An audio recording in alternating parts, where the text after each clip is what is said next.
actually what happened this morning is actually uncalled for. You can see how the defendant, Nnamdi Kanu, decided to represent himself. He asked the lawyers with the legal team that we should stop, that he wants to speak, because Nnamdi Kanu is feeling that Nigeria is not fair to him. He's just a human rights activist agitating for self-determination with reasons. And one expected the federal government to address all those reasons that gave rise to this agitation. Of course, we will also discover that some other persons that are having this similar issue within Nnamdi Kanu. I'm talking about the offense of terrorism, Showore from the west, the president of Mieti Allah Kato from the north, Sondibo, their own has been settled. Why is Nnamdi Kanu still in the detention? And the people are saying that it's because he's an Igbo. Buhari did it because he's the president. Now Tinubu has come from the west. And this is not good for this country in any way. So we feel that there is still a room for them to withdraw these charges and so that we have peace. Of course, you now discover that the Court of Appeal, non-Court of Appeal is sitting in the whole of Southeast. The judges, the federal judges in the Southeast, judges of National Industrial Court, Federal High Court, Court of Appeal, they are not sitting because of the threats given by some persons saying that there is no justice in this country. So you can see how what Nnamdi Kanu is saying. I tried, though as a lawyer, is uncalled for, but I tried to see his feelings. Now, we saw your client use so many unprintable names. Yes, of course, which I did not consent to. Of course, because what we are, as a lawyer, we have our rules of ethics. And you discover that when we are trying to calm him down, he said that we should sit down and walk away, that we should not represent him again. So he decided, so he's not a lawyer. So, and I think the judge and the federal government understand, because many people have applied to the federal government.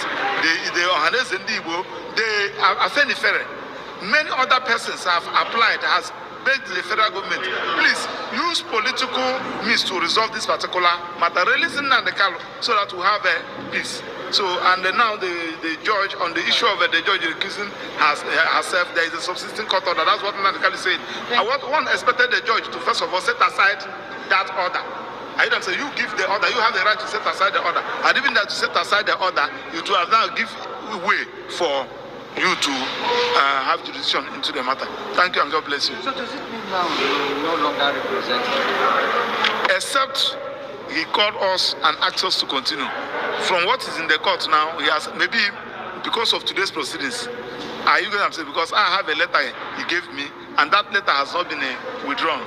So if he wrote to me and asked me, I will withdraw. Now she has adjourned the case, Sinedai. Well, way forward.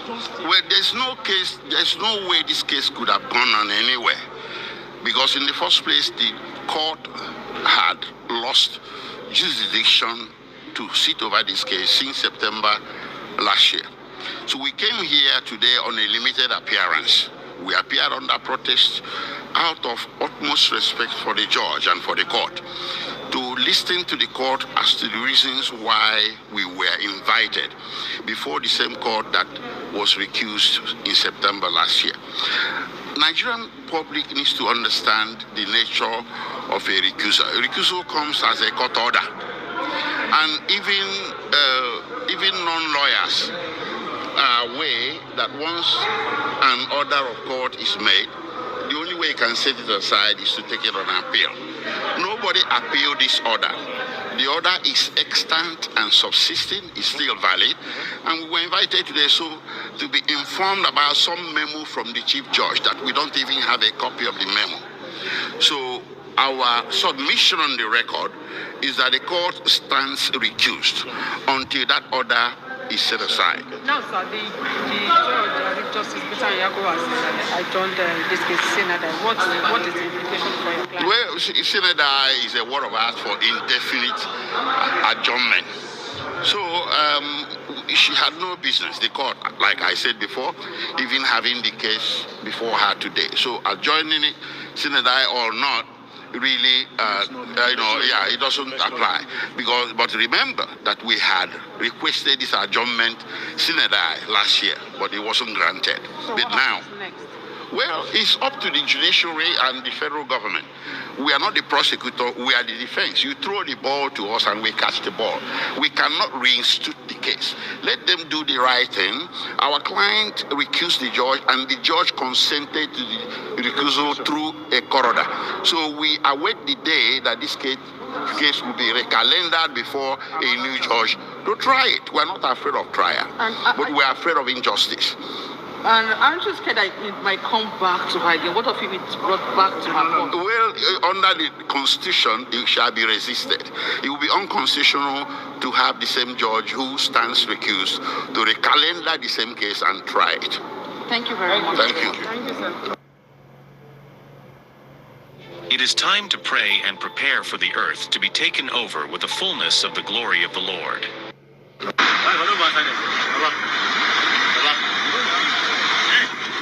We are done. Go back to your office now. You are done. Go back to your office. There's no need to for fight. No. Stop it! Stop it! No! Come on! Go back. Come back now. Come back. This is not your office. You don't mean it. What is that for? You know, they can't get from. There is no name to know for the.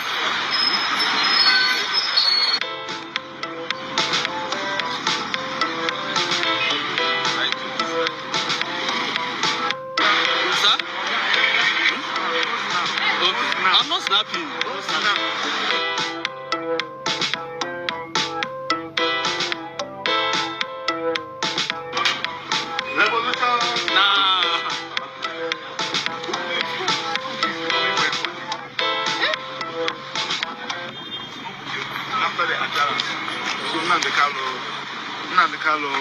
So my it's understandable that you want to make money. It's understandable. But beyond that, there's nothing left. The case has been over before it was over. Okay. It's on now. Yeah. That's good. Yes, sir. How do you react to what happened in the court today? First and foremost, I like to let Nigerians know that even though I came earlier to go for even a personal touch matter, and I hope to attend the DSS who are taking over this country, did not allow me to the premises. But I've just been briefed by the able-led lawyers representing Nnamdi Kanu that he totally and thoroughly exposed the Nigerian judiciary today, the underbelly of the judiciary. And we didn't need to get to this point. We had warned from the beginning when this trial started, this farcical trial, that you cannot try a case that is not triable in the court of law. People who are aspiring for freedom, which is recognized worldwide, is recognized by laws and treaties. It's even recognized, I think, by their 1999 Constitution that every Nigerian have the right to associate with whomever they want and express themselves freely. And these are cases that has become a bone in the neck of Nigeria because Nigeria refused to purge itself of a war that was needless in 1967 and that ended in which they themselves declared that there were no victors, no vanquished, or no victor, no vanquished. But the victors continue to vanquish their victims. So I'm here to say once again that if there's anybody who has sense in the government, today is the final day to sit down and release Nnamdi Kanu and stop wasting Nigeria's resources on a trial that you know cannot go anywhere. This trial has gone through all the courts of the land, except maybe I think it went to a magistrate court at the point when they first started this charade. So what is the implication of today's? The court cannot adjourn a case in which it has no jurisdiction. The judge has already made an order, a consequential order that she has recused herself from this trial the last time. So you cannot not assume jurisdiction over a case from which you have disqualified yourself. That is a very simple legal matter. So, and she also cannot be a judge in her own case or court. She has been indicted by Nnamdi Kanu and the lawyers that she's not fit to be a judge in this case. So, adjourning the case is irrelevant. But I guess maybe she adjourned the case indefinitely to allow reason or oxygen to bring it to the brain of the people who are running Nigeria. Hopefully, they will, within that period of time, resolve this matter. I won't even say in the interest of justice, it's in their own interest.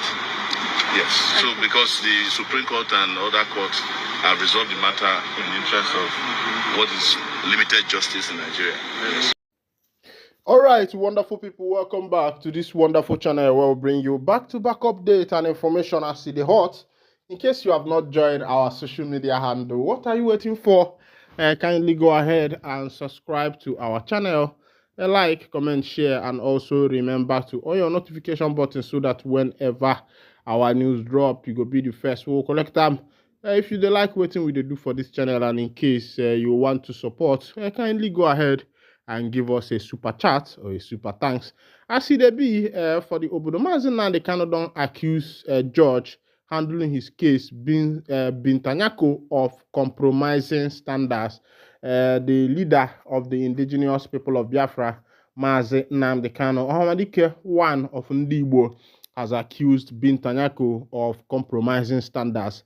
Yesterday, I think I posted that video on this channel where Kanu got angry with the proceedings of the court and he started blasting openly. Nigeria, the nation called Nigeria, has come to that point where I think people should rise up and speak for themselves, because as it is, the court has become very biased. The court was supposed to be the hope of the common man, but the way it is now, the court is the hope of the rich man. The rich man can simply or single-handedly buy the whole judiciary into his pocket because of money. What have we turned ourselves into? A nation that has no dignity, a nation that has no value. When money becomes the utmost of everything, when money becomes the point of everything, that means that that community or nation does not have value anymore. All right, a man called Portable, of course, you people know Portable, a popular musician known as Zazuze. The government of Ogun State has sealed almost of his properties, and the sister, Portable himself, is crying why the sister came out openly to say that a member of his family casted a spell on him to misbehave. Portable's sister begs Ogun State government. His sister is begging Ogun State government to, to unseal Portable's property. Of course, you know that number one is that money is not everything. Also, fame is not everything. And when one has money and has fame, you also need a character to be able to maintain all these things. I think what Portable lacks is character. Even though he grew up as a street boy, I don't want to use the word tout, but that has been his character, and it has affected his career so much. Portable came to the point of collaborating with Tony Montana, and that's helped to the rising of his career to, should I say, to the zenith or to the peak of his career. And I thought that he was supposed to pick up from there and move more further. But as it is, because of some bad characters that are associated with Portable, it is dragging him down. And you know that one tree does not make a forest. As it is in Anambra State, two boys were kidnapped the honorable member representing Onitsha North. About 5 of them has been captured. And it happens that somebody that is helping them to withdraw the money is a nurse. A registered nurse is the one helping them to withdraw their money. First of all, the police tracked the nurse POS. From there, they were able to capture everybody that was involved in that particular operation. They took 200 million from the man and still ended up buying the man, and it was thrown into the new Onitsha bridge. I sold baby for 3.5 million. I gave the mother 60K. The 30K was the money she took from me, suspect. All right, a baby buyer and someone who buys baby has sold a woman's baby for 3.5 million and ended up giving 60,000 to the woman and also borrowed 30,000 to the woman. Let's go down to the full detail of the information. The Delta State Police has apprehended 3 individuals suspected to be involved in a trafficking operation in the state. The arrests were announced by the State Public Relation Officer (PPRO) Bright Idafe in a video statement released on Monday. According to Idafe, the police are intensifying efforts to dismantle illegal child trafficking network and bring those responsible to justice. The case has drawn significant public attention, highlighting the ongoing issue of human trafficking in Nigeria. One of the arrested individuals in the child's mother, who alleged handed over her newborn to an unidentified woman. According to police investigation, the baby was later sold for 3.5 million, but the mother reportedly received 600,000 from the transaction. Authorities believe that this incident is part of a broader network of baby trafficking in the region. An investigation is ongoing to uncover the individuals who may be involved. The police have assured the public that they remain committed to eradicating such illicit activity and protecting valuable individuals, especially children. In a recorded statement, one of the suspects involved in the transaction explained how the sale took place. I sold the baby for 3.5 million. I gave the mother 600,000, and the 30,000 was money she had taken from me earlier. I also gave her 600,000 for her business. The remaining money is still in my account. I didn't touch it, she said. She didn't want to breastfeed or have any relationship with the child, the suspect revealed. The confession has sparked widespread condemnation, with many calling her stricter enforcement of child protection laws. All right, the mother of the baby in question did not want to have anything to do with the baby. I wonder the kind of wicked world we found ourselves, that a mother gave birth to a child and refused to take care of the child and ended up selling the child. I say it's a pity. If you do kerewa and it sweet you, say you no one give birth to the baby, use condom, I beg, because if you use condom, the kerewa way they do, go result to you becoming pregnant. But some people say, say if they use condom, say the kerewa, the sweet again. Oh, they say they like them raw. All right, a popular gospel musician, Paul Nwokocha, he said, my wife sent nude picture to other men and he has broken their marriage. All right, remember that Paul Nwokocha married his first wife, a beautiful woman. I think Paul is a fanatic. He's also obsessed with beautiful ladies. And he married the first beautiful woman who he complained that was not able to serve his food to him on the table. The woman had 6 children, and Paul, divorced the woman, and the woman left the marriage with 6 children.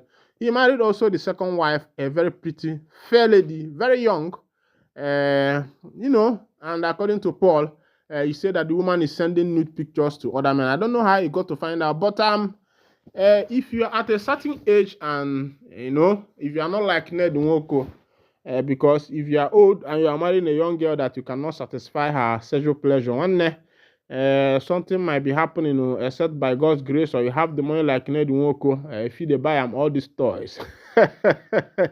All right, it go better if person marry wife, make you go carry and go for juju, go put that your property there. Say anytime where you go, man, go another man, and I so it go be. That one na joke. We are in the 21st century. That kind of thing no fit happen. In a report from Punch, popular gospel singer Paul Nwokocha has finally addressed the rumors surrounding his marital woes.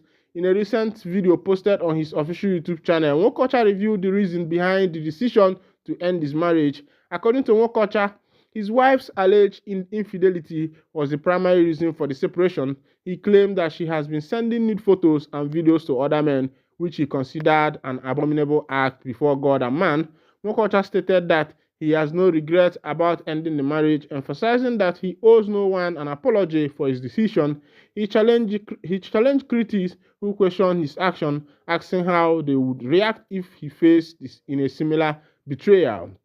The singer's marriage to his second wife, Goodness Nwokocha, lasted only 2 years before ending in crisis. Reports indicate that the bride price has been formally returned, signaling the dissolution of the union. This is not Nwokocha's first marital crisis. His first marriage to Alice Nwokocha ended due to alleged maltreatment. Nwokocha has previously expressed his belief that marriage should be a better for better rather than the conventional for better for worse.